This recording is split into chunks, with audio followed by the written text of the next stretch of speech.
It helps to be connected, and nobody knows more of the bookies in Las Vegas than Brent Musburger. It's My Guys in the Desert with the legend of the guys behind the counter, broadcasting only on the Vegas Stats and Information Network at VSiN.com and SiriusXM Channel 204. Live from the VSiN studios, it's the one and only Brent Musburger. Welcome everybody, and Amal and Vinny, look what I've got, 88 pages of handicapping information right here. Point Spread Weekly is out. I need it after I talked to Big John over at the Westgate, and Mr. John Murray is a fine director over there of the SuperBook, and of course the best football handicapping contest in the country, the Super Contest, and the gold that goes along with it. Mr. Murray, how are you today, my friend? I'm doing good today, Brent. I think I got a winner for you, but I'll hold that until the end of the show. Okay, that's great. He gave me one last week. He shot them Seahawks right back at me. We've got a really nice start to the weekend tomorrow night at 5:20 Pacific time. It will be on Fox as well as the NFL Network. Fox takes over. They paid a lot of money for the Thursday night, and they gave him a great opener. John, what are you making the Minnesota Vikings at the Los Angeles Rams in the Coliseum? Excited to go with the Rams as a 7-point favorite in this game.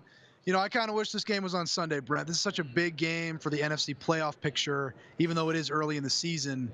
I feel like these teams deserved a full week to prepare for this one. Yeah, it is a tough turnaround, especially for the Vikings. I believe that the home team has scored. Amal can check me out on this in the last couple of Thursday nighters that we have had. John, my first question would be, basically, I think it's about 6.5 around town. You must be anticipating that the Ram money is going to come in. That's why you made it 7, correct? You know, a lot of the books went up to 7 this morning before I got in, so there's a lot of 7 on the market now as well. There's some 6.5, some 7. I think 7's a better closing number. You know, the public is going to be all over the Rams in this game. Yeah, exactly. Speaking of 7, John, when I left the South Point last night, I noted that on Sunday, the 10 o'clock or 1 o'clock Eastern time, and a very attractive game because the Miami Dolphins are 3-0. They're up at New England. What did you decide to go with in the Super Contest? New England is 6.5-point favorite in this game, Brent. You know, New England needs to win this game, or they're going to be 3 games behind Miami in the AFC East 4 weeks into the season. It's a big game for the Patriots. Yeah, it certainly is. It's been a long, long time since the Patriots have lost 3 games in a row. Meanwhile, the Indianapolis Colts will be at home hosting the winless Houston Texans. And what do we have here at the Westgate? Colts -1 at home against the Texans. I said last week was a must-win for the Texans, so this is a must-win for the Texans. They have to win this game. So we've got 3 spreads from John Amal. Anything surprise you? 7 Rams, 6.5 Patriots, 1 Colts. Brent, that Rams game completely surprises me. A 7 here. Keep in mind, last year when they went to Minnesota November 19th, they scored on the opening drive, and then Minnesota defense shut them down for the final 3.5 quarters in that game. I thought this line should have been closer to 3 or 4. I think this is a bit of an overreaction to what the Rams have acquired in the offseason and to what Minnesota did last week against Buffalo. This one completely shocks me. And, of course, one of the pickups, Talib, has gone to the injury reserve, and we await word on Peters. They did pick up a 3rd corner, I can tell you, about the Rams. Sam Shields, pretty good football player, and certainly he will be one of the starting corners on that game. John, Cincinnati playing very well this year, and they pull into Atlanta. I suspect this will be a shootout. What did you make this one? Atlanta -5 at home against the Bengals. You mentioned injuries in the Rams secondary. Atlanta's battling a lot of injuries of their own in their secondary. And because of that, there will be some folks who will jump on that bingo bandwagon. Now, let's go up to Green Bay. I don't know if the Buffalo Bills have stopped partying after that big win in Minneapolis, but what do we do with the Bills and the Packers coming off a loss? Green Bay a 9.5-point favorite at home in this game against Buffalo. Buffalo coming off the stunning win last week. The look-ahead line on this game was several points higher than that. And, Vinny, I'm assuming that some of the players in the contest when it's 9.5 and not 10, they'll take the Packers and give the 9.5, correct? Probably, Brent, but I think one of the reasons in John's mind with the 9.5 and not quite the 10 here is probably because we realized that Rodgers is not 100% yet, and I think the folks that saw what the Bills did last week, obviously a much bigger underdog last week, I think the 9.5 makes sense to try to get at least not just total one-way action on this. Another team partying all week, the Detroit Lions, after beating New England, and they head down to Dallas to play the wounded Cowboys, John. Dallas going to be a 3-point favorite at home in this game against the Lions. Dallas didn't look too good last Sunday. Okay, so what we're getting right now are the static lines. Keep in mind that if you go into the Westgate or the South Point or any of the other great books here in Las Vegas, the lines might be different, but these are the contest lines for everybody in the regular contest and the gold, and these will not change throughout the week as we move to the New York Jets at the Jacksonville Jaguars. Jacksonville coming off a stunning loss, a 7.5-point favorite this week at home against the Jets. Jets 3 extra days to prepare for that game. They played last Thursday against Cleveland. Amal, have you ever seen anybody quite as inconsistent as Blake Bortles playing so well against New England, and then he just can't beat Tennessee? He's big game Blake. Plays big against the Steelers, against the Patriots, and against, of course, the Patriots again. He doesn't worry about these small-time games. So are the Jets a small-time game? Absolutely. That's why you got to tease this one. Forget laying the points. Maybe a double teaser here. Jets plus 14.5 and the Jags minus 0.5. Okay. The double teaser. Yeah. Well, all right. John, we've got Tampa Bay. Tough loss to Pittsburgh at home on Monday night. They still have not revealed publicly. Most of us think it'll be Fitzmagic going as they pull into Chicago to play the Bears.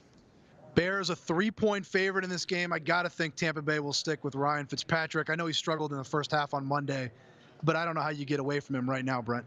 Vinny, money will come in on the Bears this week here in Las Vegas? I think so, Brent. We've seen it already. The early line on this game was the Bears 2, 2.5, and now 3. So I think it's certainly headed that way. No question about it. Bears are extremely popular, especially through these first 3 weeks. Okay, we're speaking with John Murray over at the Westgate. He's a sportsbook director, and we're running through the static lines put out on Wednesday for the great Super Contest over at the SuperBook at the Westgate. One more early start, John. Philadelphia goes into Tennessee to play the amazing Titans. Philadelphia, a 4-point favorite on the road in this game. We opened this game 3.5. We saw some sharp money come in on the Eagles. Wouldn't be surprised to see the line get even higher by kickoff. You know, the public's going to be all over Philadelphia in this spot. Yeah, exactly. Everybody lining up, but every time I line up to go against the Titans, I suffer an L in the contest. So there we have the Thursday night and the early lines. John, take us back through them, and then we'll take a break, and we will come back with the late starting games. Good menu coming up this Sunday. No problem. The Rams, a 7-point favorite at home against Minnesota. New England, 6.5-point favorite at home against Miami. The Colts, 1-point favorite against the Houston Texans. Atlanta laying 5 at home against the Cincinnati Bengals. The Green Bay Packers, a 9.5-point favorite at Lambeau Field against the Buffalo Bills. Dallas, a field goal favorite over the Detroit Lions. Jacksonville, giving 7.5 to the New York Jets in Jacksonville. Chicago, a 3-point favorite at home against the Tampa Bay Buccaneers. And the Eagles, a 4-point favorite on the road against the Tennessee Titans. And Amal, you mentioned that you thought that the line was skewed a little bit in that Viking-Ram game. Anything else surprise you from John? Nothing, not too much. I will tell you the one that surprised me a little bit. Just it's only a 1-point differential. I thought the Bears were going to be a 4-point favorite despite their troubles on offense, because when you look at that Tampa defense, they can't stop anyone.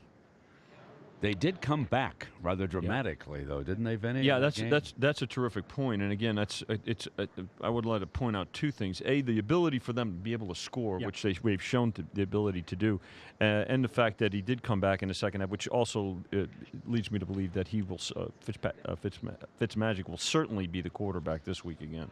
Okay, we've got a good late schedule on Sunday. Let's find out what the numbers are going to be for the Super Contest. Right back live with John Murray, VSiN.com, SiriusXM 204.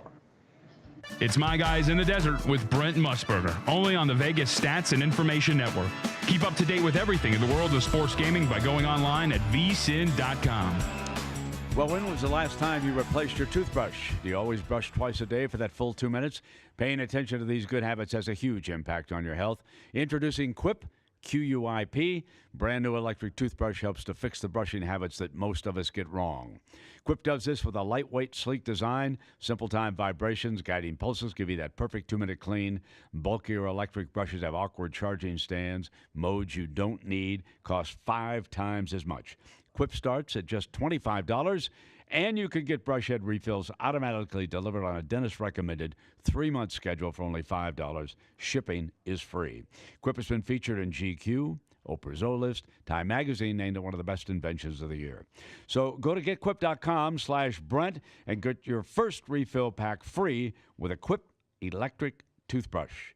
Your first refill pack free at getquip.com/Brent, spelled GETQUIP.com/BRENT.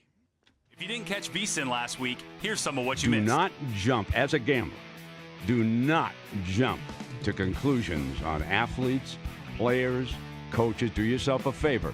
Do yourself a favor when you do this, because these guys will beat you the next time. I'll tell you right now that the Buffalo Bills are going to cover some spreads this year, okay, and maybe this week. There are some really good players on the Buffalo Bills. Trust me on this one, okay? These guys can flat play, all right? And let's say Josh Allen unleashes that rocket arm from Laramie, Wyoming, and hits 2 70-yarders. Bada bing. Say goodbye to your cash. No, Paul, I agree with you, but where's the line? Where's the line of this is so egregious it had to be a mistake? And where? That's why I think that. And What again, happened I there? don't work at the control board, but my guess is that they are going to make them pay them. Now Pay this gentleman. You think so? You think he's going to win the lawsuit? Oh, wow. I do. I think, because where's the line? I mean, yeah, of course that was a glitch. That was an egregious error. But where's the line? Where do you say this is so obviously an error, and where you say, okay, well, this one's not that bad? Yeah, you're right. How do you determine that?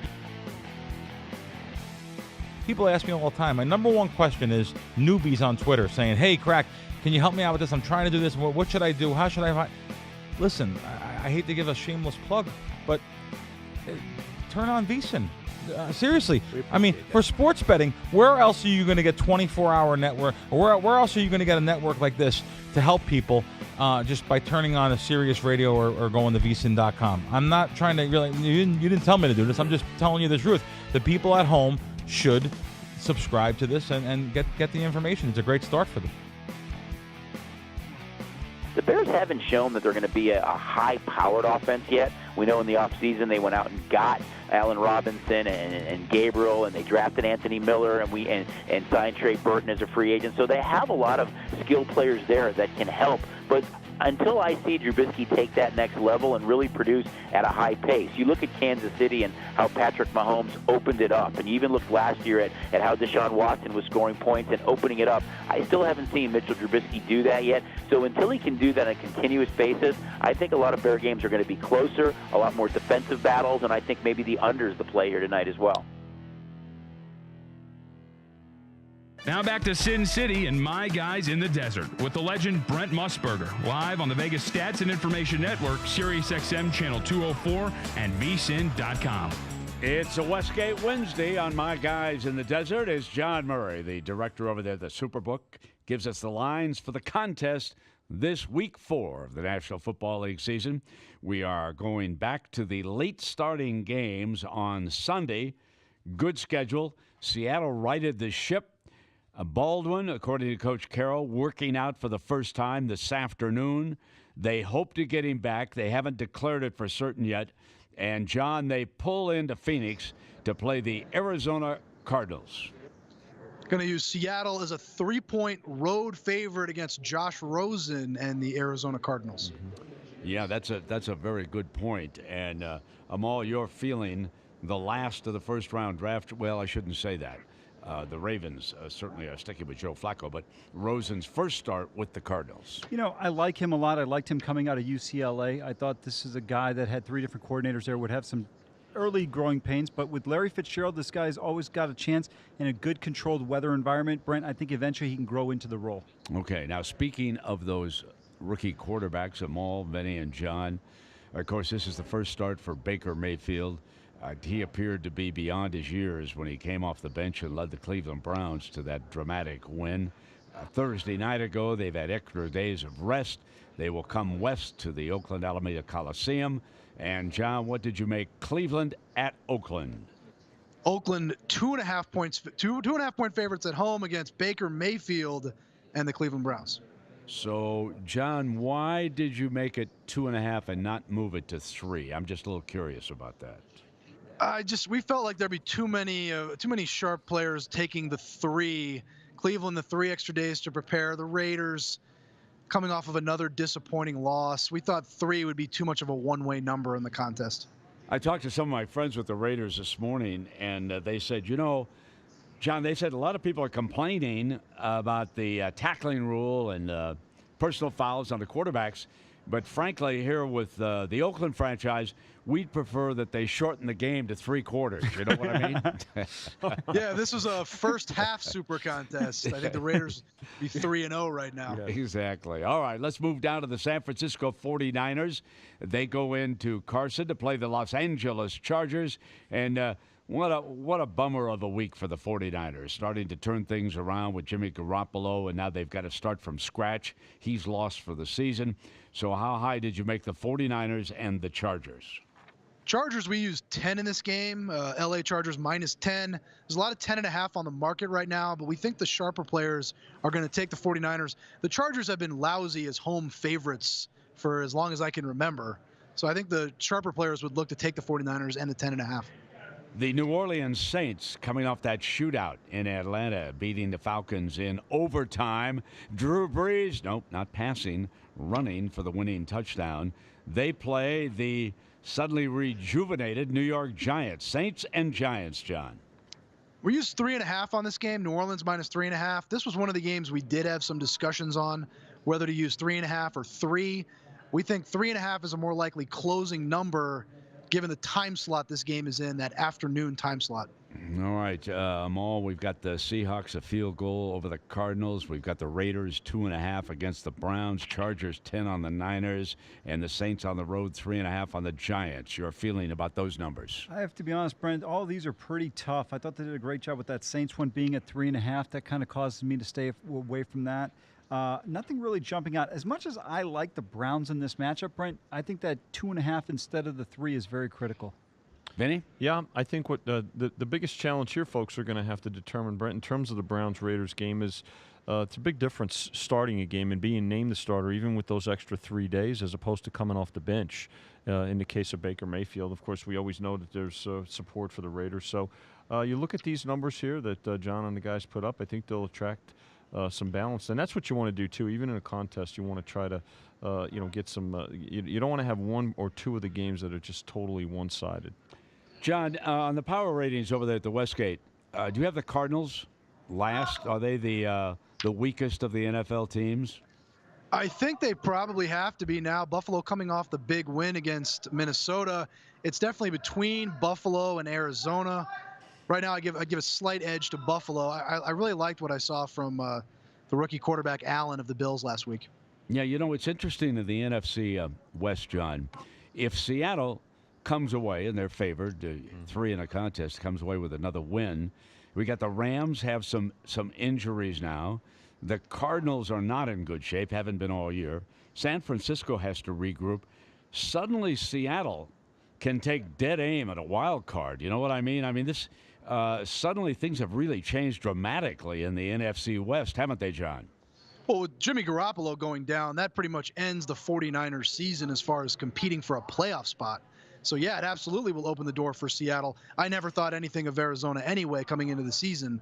But the 49ers definitely came into this year with playoff aspirations, and you have to think that's over now without Jimmy Garoppolo. And, Vinny, things changed for bookmakers because of all the injuries. The war of attrition in the NFL is well underway. Terrific point, Brent. You can't overreact, but you do have to make adjustments, especially in the case of a Garoppolo, right? And the depth chart there alone. I mean, we know that the 49ers in this case have had about 4 to 6 guys coming in and trying to give some depth to the quarterback position. Just wanted to ask John and Vinny, how much of an adjustment do you guys make for the loss of Garoppolo to Beathard? In my personal opinion, I'm going to say it's certainly not an Aaron Rodgers, because that's the benchmark and that's what everybody compares to. I think given the way what we've seen out of the 49ers this year, Amal, it's probably about 3.5. Well, so much of it is based on the backup quarterback, in this case, C.J. Beathard. I think it's at least 3.5, if not more, like 4.5 or 5 points. C.J. Beathard was so bad in limited duty last season. This is a big difference. I mean, you can't just look at it as how good the starting quarterback is. You've also got to really factor in who the backup is, who's going in there to replace him. Okay, now we've got the Thursday night opener, Minnesota and Los Angeles. And if you just joined us, the Rams are a 7-point pick in the Super Contest over the Vikings. But we go to these isolated Sunday and Monday night games, and there is just a whole lot of action on these two games. Good NFC North rivalry. Flacco and the Ravens pull into Pittsburgh to play the Steelers. And, John, what do we make this one in the contest? Pittsburgh -3 at home against the Baltimore Ravens. Crucial division game already this season. Yeah, this is fascinating, Vinny. And Brent, typically this is what we've seen out of Steeler and Raven lines in over the years. This is the home team has typically been a field goal favorite, and I think given where these two teams are after 3 weeks and what we've seen so far, this is exactly where it should be.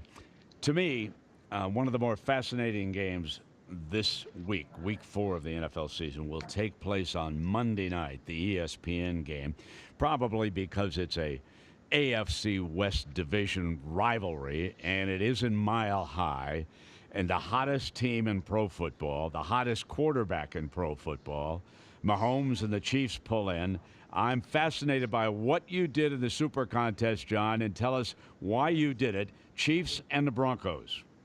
We use Kansas City -5 for the Super Contest. There's a lot of 4.5 out on the market right now, Brent, but I expect this number to go up between now and Monday night. We think 5 is a more likely closing number. This game might close even higher than 5. Brent, we did see this game opened much lower. As John indicated, there were 4s. It's headed up there. Here's what, in the case of the Chiefs and the Rams this year, it's not that folks typically, when we've talked about, folks, they'll bet teams. But in the case of these two teams, they'll bet offenses because of the fact that they can score so many points. And look at what the Chiefs have done so far. Amal, your feeling about the Chiefs' 5-point favorite in Denver? Denver is one of the toughest places to play in the National Football League, as you know. Also, when you look at it from this perspective, now you've got a defensive line with Von Miller and Bradley Chubb that are going to be able to get after Patrick Mahomes. I think it'll be a difference in terms of what he's facing, and I'm not ready to back Kansas City on the road in this particular spot. This is an automatic go for me on the Broncos. Listen, I've got unbelievable respect for what Mahomes, Coach Reed, and the Chiefs have done, and this is not in any way an anti-Chiefs pick.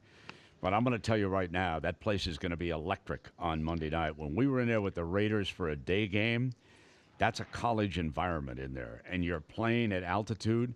And there's one other thing, John, that I want to point out. Yes, we're all raving about Mahomes. That Chiefs defense hasn't stopped anybody yet. I've got to tell you, just with the number 5 that you put on it, I've got to go. I've just automatically got to go for the Broncos on Monday night. What am I missing here, John? Well, I'm glad I'm not going to recommend the Chiefs to you then, Brett, because I can tell you're sold on the Broncos. The one thing I'll say about the Chiefs defense, you are right, but I think their yards per play numbers are a little misleading because they're playing a lot of soft defensive zone coverages because they're always ahead by so much in some of these games. So while the Chiefs defense is obviously not an elite defense, I don't think it's quite as bad as people are making it out to be. Vinny, your feeling about the 5 on the Monday nighter in Denver? I think to your point, Brent, while folks, I can anticipate Chiefs money coming in, professionals are going to wait to see if they can't get maybe something closer to 6. I think more seasoned bettors, more professional bettors will be looking to bet the Broncos on, because when you look at who the Chiefs have played so far, I'm not going to say it's been a soft schedule, but it's certainly been a schedule that has benefited them to where their offense can lead the way. I think John makes an excellent point in that area regarding the Chiefs' yards per play and defense in the second half. If you look at it, they've given up at least 16 points in the second half of each game. but they've had pretty sizable leads at that point in time. And we know in the NFL, the best thing is if you're getting like a touchdown and a team is down, say 10 to 13 points, you're going to pretty much matriculate down the field in about 7 or 8 plays and get a touchdown because it's always just that prevent defense. I think that's what's happened a little bit with KC. Didn't the Steelers make a strong run at them? Well, it was 21-0, then they tied it at 21, then they fell behind, and it was 42-35, I think, when they got the safety, or it might have been 42-28, but they weren't able to get over the hump there. Okay. Vinny, I know that you have a question for John about the Minnesota Rams game tomorrow night. Big attraction in the Super Contest at the Westgate. Rams favored by 7. Yeah, and John, we always appreciate when you come on and break the numbers out on Wednesday. We have also had some of the contestants over the years that have participated and done well in the contest here in the VSiN studio. I was going to ask you, does a game like the Vikings-Rams attract more action than let's say, not as marquee a matchup? So we've had folks come in and say, there's no way I'm going to participate in the Thursday night at all. Yet we've had a few folks, including the gentleman who finished second last year, a farmer, his name escapes me right now, from Illinois, come in and said he played the Thursday night game almost every week. Does a game like the Vikings and Rams tend to get more play because of the marquee matchup that it is than a non-marquee matchup would on Thursday? I think that it will, Vinny. I think we'll see more people using this game than we normally see on the Thursday night game, just because this is the marquee game of the week. Mm-hmm. I think we'll see the Vikings on some gold entries, and I think we'll see the Rams on a lot of Super Contest Classic entries. This is the biggest game of the week in the NFL, and I would be surprised if it wasn't used on a lot of Super Contest cards. That was Mark Jorstad, our producer. Brian Rogers just gave me that. Mark Jorstad. Do you remember, Brent? He was in. Sure. He did a great. Listens to us in his tractor.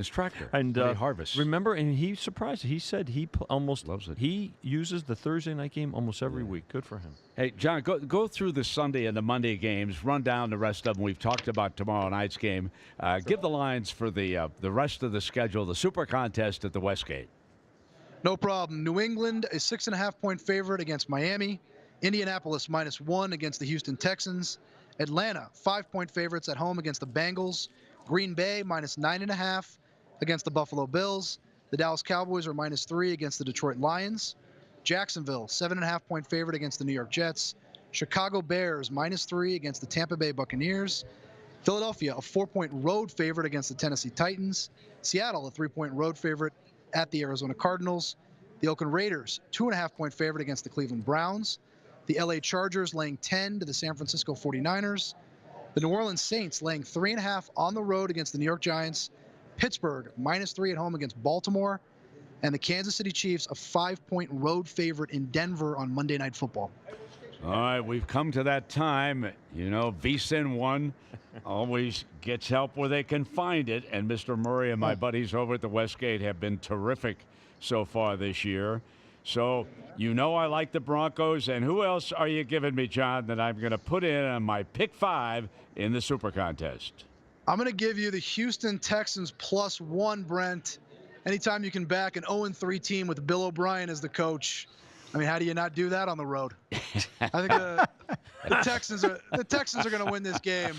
It's a must win for you. The Texans will win this game. So. All right, there we have it. I've got 2/5 of my entry already done. John Murray, the sportsbook director at the Westgate, does a fabulous job. He's also a guest of ours over here on Tuesday at VSiN. John, much thanks, my friend, and we look forward to the weekend's activity. Thank you very much, sir. Good luck this weekend. All right. Thank you, and good luck to all the great bookmakers around the city of Las Vegas. There's nothing like the football season. We're going to take a break. Mr. Flatter is going to check in. He's got an update for us. We're VSiN.com, where you can find the Super Contest lines. And if you're listening to SiriusXM or you want to tell your friends, you know what it is. That's that channel, 204. It's My Guys in the Desert with Brent Musburger, only on the Vegas Stats and Information Network. Keep up to date with everything in the world of sports gaming by going online at VSiN.com. If you didn't catch VSiN last week, here's some of what you missed. I'll tell you, with the increase in the number of roughing the passer calls, with the point of emphasis on illegal contact, and that number is soaring, look at the stats. Look at the points. Look at the number of plays. And, you know, when you're talking about gamblers, and I'm not really one of them, everything is up. And that's really kind of what the competition committee wanted. But still, there needs to be a line drawn where you don't overprotect the quarterback and you don't over-officiate illegal contact, because the game almost becomes what's already not fair to the defense, now too unfair to the defense. But going forward, guys, I think you're going to see more single high safety stuff, and I think you're going to see those receivers challenged a little bit more, because what defenses have realized through 2 games is that Mahomes, along with the height, is fearless. The guy will throw the ball through a needle if he had to. So he's got the arm strength. He's got a tremendous amount of confidence right now. He's also got a coordinator that's tenacious. Give you one more. Yes. I would say that bad offensive lines don't travel well. Bad offensive lines don't whenever travel a bad well. line goes on the road, bad offensive lines don't travel well. That's one of my creeds in the league that I've always lived by. When you play a bad line on the road, you better be. What we don't understand this, and this is what I wrote about in my book. The number one advantage the offense has is the snap count. And so a bad line with the snap count in their favor can gain something, can gain an advantage. A bad line that can't hear the snap count on the road has no advantage. The Eagles and Carson Wentz. Now, he is worth the least, according to this chart. This was before the season started. Just 2 points difference between him and Nick Foles because of, and this was, again, coming off of that Super Bowl and playoff run by Nick Foles. And after we've seen 2 weeks of Nick Foles in the regular season, that number has changed, correct? Like, Carson Wentz is worth a little bit more because Nick Foles is not the Foles we thought he was. Probably a little bit more, but right now I'm saying 1.5 because Wentz hasn't played a game yet. Okay. So at full strength, then it's probably a about month from maybe now, 3. 3 weeks, Yeah. 2, 3, 4 weeks from now, it's probably more like 3.5. Right now, it's probably 1.5 because Wentz hasn't played. I'm Ron Flatter with your VSiN action update for BetQL, the free mobile app that you need to make smarter bets. The battle for the second wild card in the National League turned in favor of the Rockies last night. Now a half game ahead of the Cardinals, Colorado is a $2 favorite to win its 6th in a row, starting German Marquez at home tonight against Nick Pivetta and the Phillies. With Ulysses Chassin starting, Milwaukee is a dime favorite to complete the road sweep of St. Louis, which opens with John Gant and plays in hopes of making up the half game by which it trails the Rockies for the second wild card. The Cubs' NL Central lead over the Brewers is only a half game. Jose Quintana and Chicago are 90-cent home favorites tonight against Ivan Nova and Pittsburgh. The Dodgers' NL West lead down to a half game over Colorado, and L.A. starts Ross Stripling tonight. It is a 14-cent favorite visiting Zach Greinke and Arizona. Games going on right now. Washington a 90-cent favorite, top of the 7th, leading the Marlins 9-0 in D.C. Blue Jays at home, an underdog against the Astros, top of the 9th. Blue Jays 3, Houston 1. About to start, Cody Reed and the Reds, 55-cent favorites, hosting Heath Fillmyer and the Royals. One early game, sort of. Rafael Devers hit 2 home runs, 340 Boston, blew out Baltimore 19-3, first game of a day-night doubleheader. Marcus Mariota confirmed as the Titans' starting quarterback. Tennessee is a 4-point home dog Sunday against Philadelphia, which could get Alshon Jeffrey back from his offseason shoulder surgery. No announcement on a starting quarterback at Tampa Bay, but NFL Network's Ian Rappaport reports that all signs have pointed to Ryan Fitzpatrick keeping the job, even as Jameis Winston comes off suspension. Fitzpatrick had the most snaps with the first team today. The Buccaneers are 3-point underdogs Sunday at Chicago. Even though Aqib Talib is definitely out, and with Marcus Peters a question mark, the Rams are vulnerable at corner, but they're still 7-point favorites tomorrow night, hosting Minnesota. Benched in favor of freshman Trevor Lawrence, Clemson's former starting quarterback Kelly Bryant tells the Greenville News in South Carolina he will transfer someplace where he can play out his eligibility next year. With Lawrence, the third-ranked Tigers are 25 to 25.5-point favorites, hosting Syracuse. This action update sponsored by BetQL, the free mobile app that you need to make smarter bets. Track line movement, public betting trends, follow your picks, and get value bets of the day. Head to betql.co and download BetQL today. Frank Isola is on deck to join us in the desert with Brent Musburger here on VSiN. Now back to Sin City and My Guys in the Desert with the legend Brent Musburger, live on the Vegas Stats and Information Network, SiriusXM Channel 204, and VSiN.com. Well, it is almost October, and that means in the middle of that outstanding month for sports fans, the NBA will move center stage, and you can hear a NBA teams preview show every night, brand new team, every night, 7 p.m. Eastern Time on the SiriusXM NBA Radio, or just go ahead and download the app and you can listen to it a little bit later. Frank Isola, who does some outstanding work covering the NBA, among other things, was at the Minnesota Timberwolves practice today. And, of course, that's where the biggest story is right now because of the Jimmy Butler situation. Butler not showing up to practice. He wants to be traded. The owner said, yeah, we'll take care of that. The coach, Tom Thibodeau, says, I'd like to keep him here. So let's bring in Frank Isola. Frank, welcome back to My Guys in the Desert. Give us the latest on the Butler situation regarding the Minnesota Timberwolves. Brett, every time I hear your voice, I see you calling either Michael Jordan or going all the way back to NFL Today. It sounds great. As for the Timberwolves, it was it's a pretty weird situation because it seems like Butler is going to get traded at some point. He's still a member of the team. He's not attending practice. So the team is kind of functioning now without him. But there's also other guys on the team that know if a big deal were to happen, there's a chance that some of them could be included. So even though training camp has started for the Minnesota Timberwolves, they're going about it knowing that this is not going to be the team that they might have in a day from now, a week from now.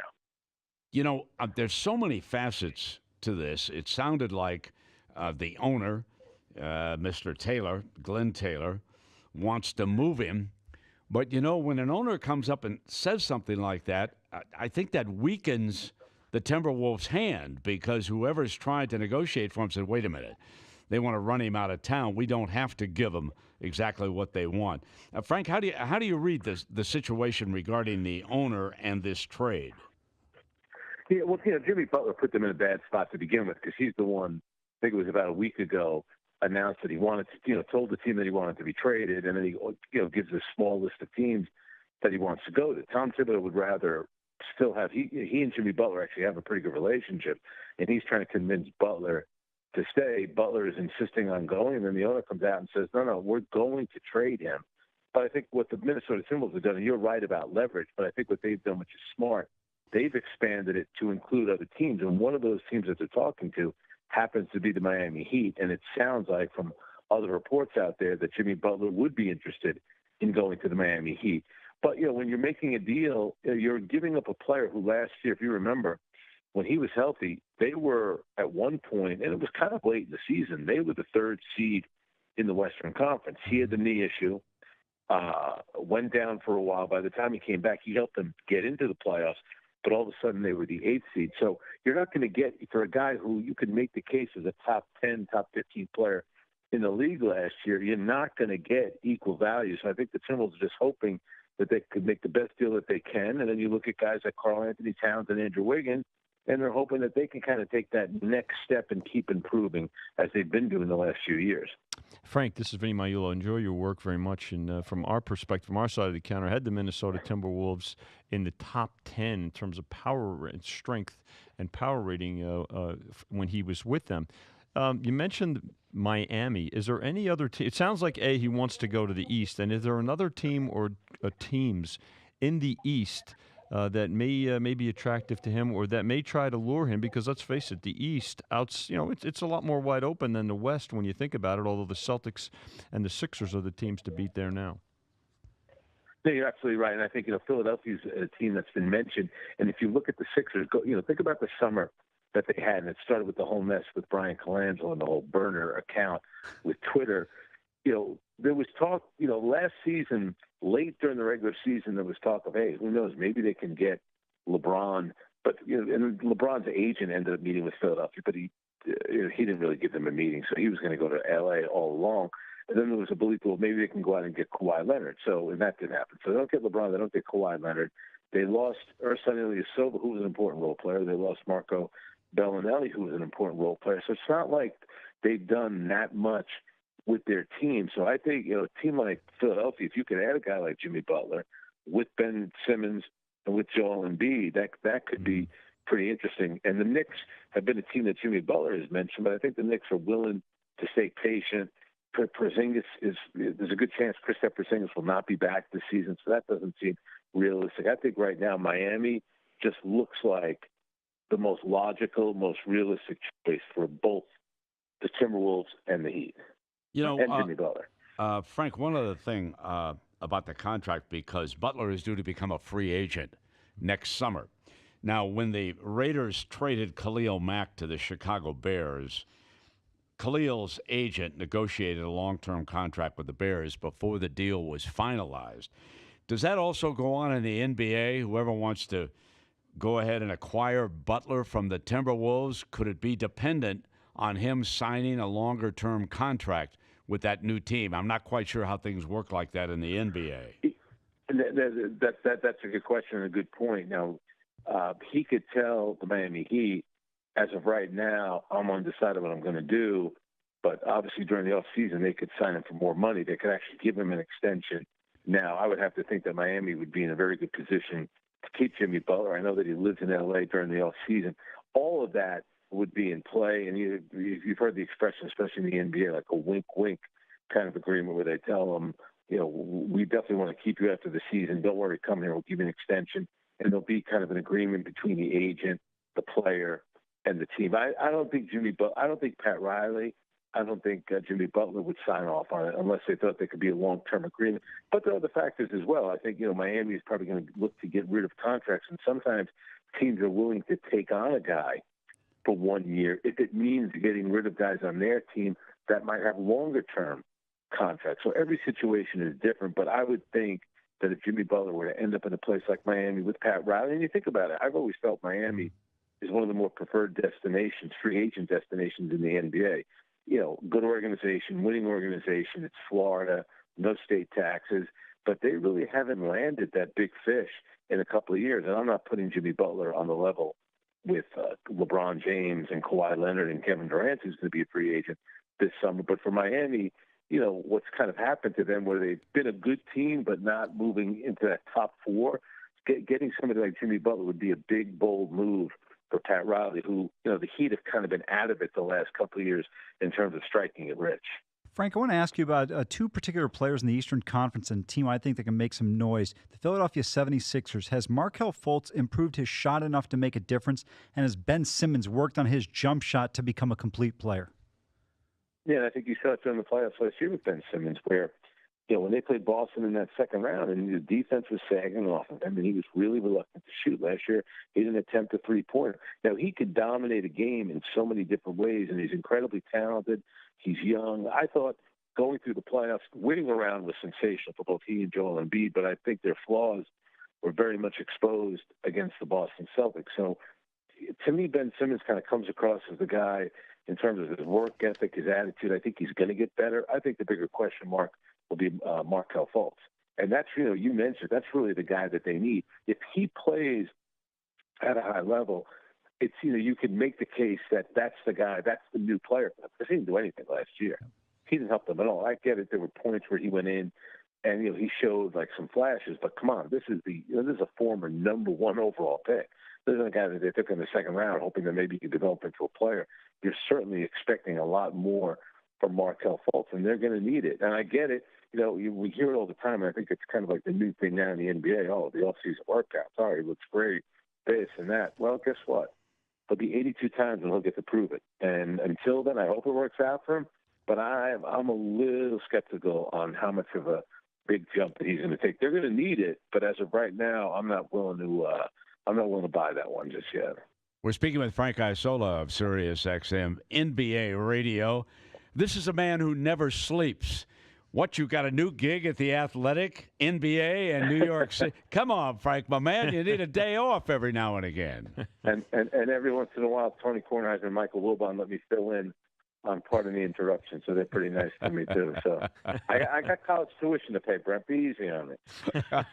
All right. Frank, thank you so much, my friend. Always appreciate it. All right, guys, keep up the good work and enjoy your beautiful weather out there. Okay. Thank you, Frank. All right, we'll be right back live. VSiN.com, SiriusXM 204. It's My Guys in the Desert with Brent Musburger, only on the Vegas Stats and Information Network. Keep up to date with everything in the world of sports gaming by going online at VSiN.com. Got a hot tip on a horse race? Bet it at ExpressBet.com. ExpressBet is legal, U.S.-based, and offers live wagering and video for more than 300 racetracks from around the world, including Gulfstream, Santa Anita, Naira, and more. And as a special offer for listeners, you can get a $20 sign-up bonus. That's right, $20 in house money to bet the races. Just visit ExpressBet.com/Brent and sign up using promo code BRENT20. ExpressBet, the most trusted name in online betting. Must be 18 or older to open an account with ExpressBet LLC and reside in the state where such activity is legal. Avoid or prohibited. National Gambling Support Line 866-522-4700. Catch VSiN last week. Here's some of what you Do missed. not jump, as a gambler, do not jump to conclusions on athletes, players, coaches. Do yourself a favor. Do yourself a favor when you do this, because these guys will beat you the next time. I'll tell you right now that the Buffalo Bills are going to cover some spreads this year, okay, and maybe this week. There are some really good players on the Buffalo Bills. Trust me on this one, okay? These guys can flat play, all right? And let's say Josh Allen unleashes that rocket arm from Laramie, Wyoming, and hits 2 70-yarders. Bada bing, say goodbye to your cash. No, Paul, I agree with you, but where's the line? Where's the line of this is so egregious it had to be a mistake? And that's why I think that. And what again, happened there? I don't work at the control board, but my guess is that they are going to make them pay them. Now pay this gentleman. You think so? You think he's going to win the lawsuit? Oh, wow. I do. I think because where's the line? I mean, yeah, of course that was a glitch. That was an egregious error. But where's the line? Where do you say this is so obviously an error, and where you say, okay, well, this one's not that bad? Yeah, you're right. How do you determine that? People ask me all the time. My number one question is newbies on Twitter saying, hey, Crack, can you help me out with this? I'm trying to do this. What should I do? How should I? Listen, I hate to give a shameless plug, but turn on VSiN. Seriously. I mean, for sports betting, where else are you going to get 24-hour network? Or where else are you going to get a network like this to help people just by turning on a Sirius radio or going to VSiN.com? I'm not trying to really – you didn't tell me to do this. I'm just telling you the truth. The people at home should subscribe to this and get the information. It's a great start for them. The Bears haven't shown that they're going to be a high-powered offense yet. We know in the offseason they went out and got Allen Robinson and Gabriel, and they drafted Anthony Miller, and signed Trey Burton as a free agent. So they have a lot of skilled players there that can help. But until I see Trubisky take that next level and really produce at a high pace, you look at Kansas City and how Patrick Mahomes opened it up, and you even looked last year at how Deshaun Watson was scoring points and opening it up. I still haven't seen Mitchell Trubisky do that yet. So until he can do that on a continuous basis, I think a lot of Bear games are going to be closer, a lot more defensive battles, and I think maybe the under is the play here tonight as well. Now back to Sin City and My Guys in the Desert with the legend Brent Musburger, live on the Vegas Stats and Information Network, SiriusXM Channel 204, and VSiN.com. All right, in baseball, champagne corks popping in Toronto. Houston loses to the Blue Jays 3-1, but because of the loss last night by Oakland, Houston wraps up the division. They will host the Cleveland Indians in the 5-game divisional series. Houston will have the home field advantage. Now let's go to the big one that is left, and we got a couple of important games today. The Milwaukee Brewers have pulled to within a half game of the Chicago Cubs in the National League Central Division. The Brew Crew, red hot, goes into St. Louis again tonight to play those Cardinals. Let's take a look at this number. Brent, and this is a game where the Cardinals opened as slight favorites, minus a dime, went to the other side. The Brewers were favored for a little bit. Now the game sits dead even. Pick 'em, 105 both sides here at the South Point. So good two-way action on it. A lot of betting going on this game today. Happy to see that. Total on the game sitting at 8.5. The under is favored at minus 120. And the Brewers went to the favorite on the run line, minus 1.5, plus 150.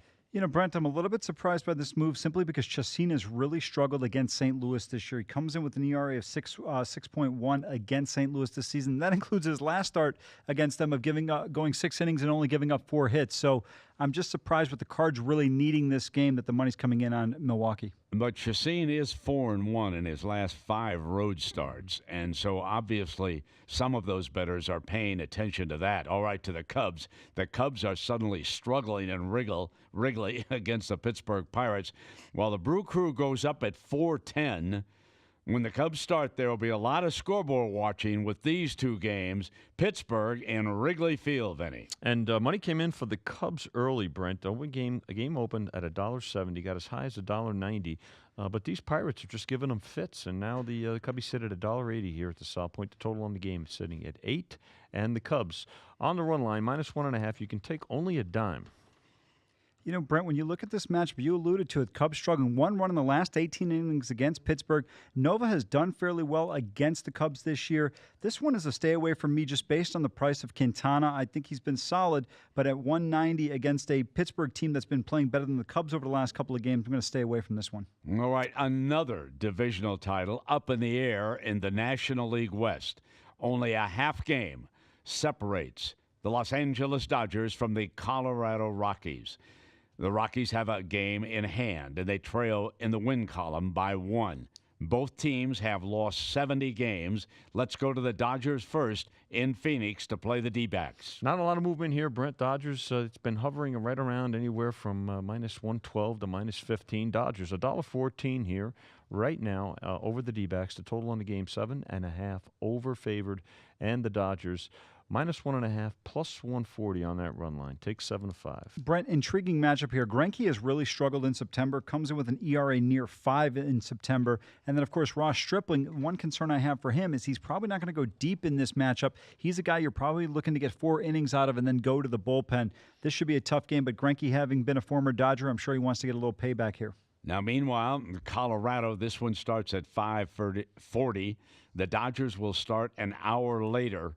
So, again, the Rockies game in Denver goes up an hour before the Dodgers. They host the Phillies. All Rockies action here, Brent, up from $1.85 to now 2-1 favorites. And the total on this one, 10 under. And the Rockies, you're going to have to lay a slight price here. -105 on the run line and -105 and growing. You know, when you look at this matchup, the Phillies have taken the first 2 games of this series off, getting beat by a combined 20-4 over the last 2 days. Don't see any reason to back Philadelphia at this point in time, but I'm not in favor of laying this type of number with Marquez just in case the Phillies' bats wake up. But the Rockies, as you alluded to earlier, Brent, a lot to play for. All right, 2 divisional titles up in the air as we come down the stretch in Major League Baseball. The one issue remaining, and the Yankees may have already moved a big step closer to hosting this wild card game against the Oakland Athletics. Both the teams are on the road. The Yankees have lost 60 games and the A's 63. The Yankees, with a 4:10 Eastern start, are in Tampa. And the Yankees, Brent, $1.75 right now. Has not moved. It's been pretty steady all day. Right now, again, $1.75 for the Yankees, 7.5 under -0.25. And the Yankees, you're laying a 1.5, and they are -0.10 on the run line. Yeah, you alluded to it, Brent. This team needs this game to be able to kind of cement themselves in terms of getting that wild card at home in the Bronx instead of traveling to Oakland. Tanaka's been good for this team down the stretch. He'll have another opportunity tonight. All right, guys, we got 30 seconds left. Oakland is in Seattle, Vinny. And the game right now is a pick 'em, Brent. The A's did open as -0.10, 8.5 for the total. Let's see if King Felix can bounce back. He's had a bad year this year, but Edwin Jackson's been a nice find for the A's. But mentally, can they bounce back after blowing 3 different leads in the game last night? Yeah, they had it, let it slip away, kept coming back, and in the end, Seattle a winner. Back with more. Update from Mr. Flatter, VSiN.com, SiriusXM 204. It's My Guys in the Desert with Brent Musburger, only on the Vegas Stats and Information Network. Keep up to date with everything in the world of sports gaming by going online at VSiN.com.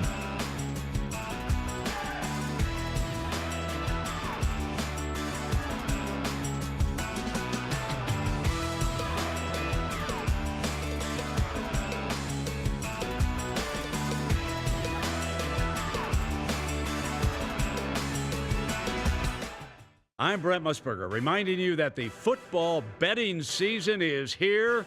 There is nothing like it. Are you ready to celebrate the thrill of victory and cash a ticket even on defeats?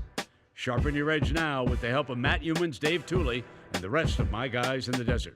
We'll get you prepared for the football season with exclusive handicapping stories and data that you won't find anywhere else. Go to vsin.com/subscribe for the package that makes sense for you, including a 1-week trial at no charge. Our new all-access subscription includes Point Spread Weekly, VSiN's digital magazine designed to make you a better handicapper and avoid the agony of defeat. You'll also get VSiN's 140-plus page college football betting guide, followed by our comprehensive pro football betting guide in August. Sign up now, vsin.com/subscribe. That's vsin.com/subscribe. Remember, cashing tickets is what it's all about. If you didn't catch VSiN last week, here's some of what you missed. I'll tell you, with the increase in the number of roughing the passer calls, with the point of emphasis on illegal contact, and that number is soaring, look at the stats, look at the points, look at the number of plays. And, you know, when you're talking about gamblers, and I'm not really one of them, everything is up. And that's really kind of what the competition committee wanted. But still, there needs to be a line drawn where you don't overprotect the quarterback and you don't over officiate illegal contact, because the game almost becomes what's already not fair to the defense now too unfair to the defense. But going forward, guys, I think you're going to see more single high safety stuff, and I think you're going to see those receivers challenged a little bit more, because what defenses have realized through 2 games is that Mahomes, along with the height, is fearless. The guy will throw the ball through a needle if he had to. So he's got the arm strength. He's got a tremendous amount of confidence right now. He's also got a coordinator that's tenacious. Give you one more. Yes. I would say that bad offensive lines don't travel well.